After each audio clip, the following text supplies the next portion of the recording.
A school community concerned and pushing back. Worried about how close a new vape shop is from their local primary school.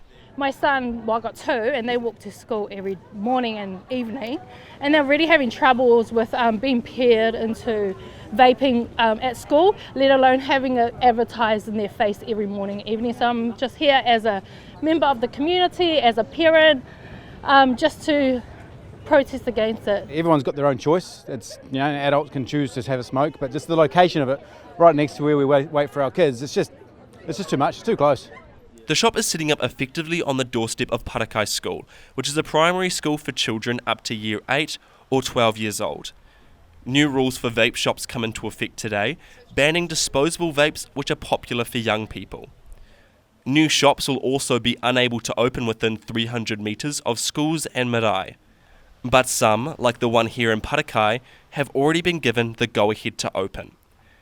Tammy Downer is on the school board and organised today's protest and says the proximity of the store is worrying. We know that those flavours, bubblegums and candy canes, are appealing to children, potentially designed to, and that's what influences them starting it. And we have lots of challenges with vaping in our school and in the community already, and this can only make it worse. She says younger generations are especially vulnerable to the harms of vaping. I've learned so much over this last week around the impact of vaping on a developing child's brain. So their brains are developing until they're 25.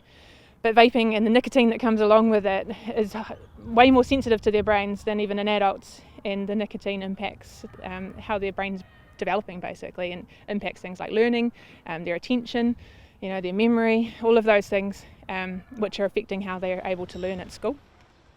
It's not just Parakai. Vape shops close to schools is a problem for lots of communities. We take a drive to Otahu. Some retailers have been taking advantage of the period before the new rules come into place today. Under the new rules, this value vapor would not be legal because it sits 300 metres from Otahu Primary School. But since it's already here, it's here to stay. And this will apply to 4 other stores in the immediate vicinity of the exact same school. Allowing them to stay has been the catalyst for vape-free kids taking action. The organisation says dairies and supermarkets should also be banned from selling vapes right next to schools. Locals in Otahu agree vapes are simply too easy to come by. It's influenced young children, man. Like, I've seen a lot of young children, like, they're getting to the point like they're paying adults, to buy it for them, to use their ID to buy it for them. Because there's too many vape shops around, man. Like, at least once, there's about, on this street here alone, there's about 4 or 5 different vape shops. Oh man, that's bollocks. Yeah. Vaping at all, I don't agree 100%, it's just, I'd rather smoke than vape, to be honest.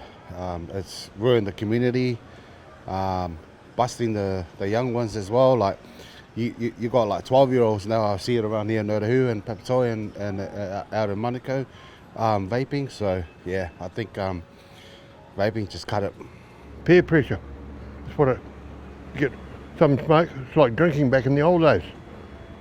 You come and have a beer, mate, sort of thing. But now it's come and have a vape, mate. That's the way it works now.